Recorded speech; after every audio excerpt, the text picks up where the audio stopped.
بسم الله الرحمن الرحیم. د انډیا او پاکستان پر روان جنگ کې د انډیا میډیا یو دعوه کوي، د پاکستان میډیا چې کوم دی دا بل دعوه کوي.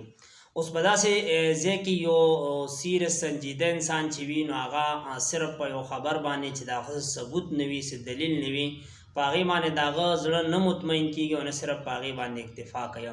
نو ډېر خلک په خپله میډیا باندې اعتبار نه کوي، هغې آزاد سورسز نه چې کوم دی اعداد او شمار کنفرم کول غواړي.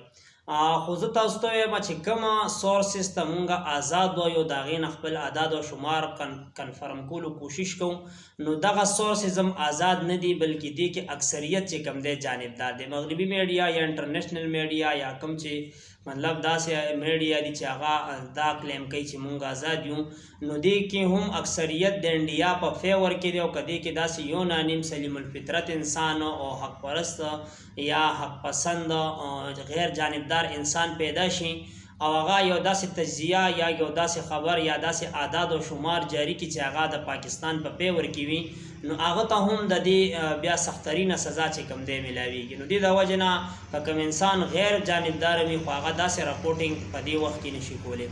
ولې د دغه خلکو د انډیا سره معاشي او سیاسي مفادات وابسته دي، نو هغې د انډیا خلاف نشي تللی، د پاکستان خلاف تللی شي خو د انډیا خلاف چې کوم دی دا نشي تللی.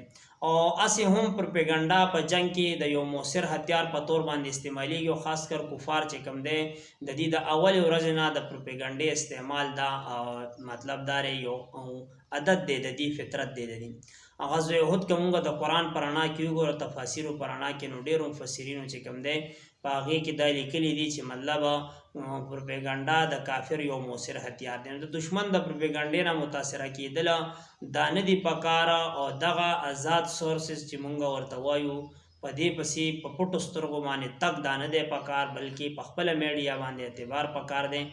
او دا وخت د حوصلې مضبوطي ساتلو، د نورو خلکو حوصلې مضبوطولو وخت دی. مطلب دا دی دې کې چې کوم دی افراطفري دا پیدا کول نه دي پکار.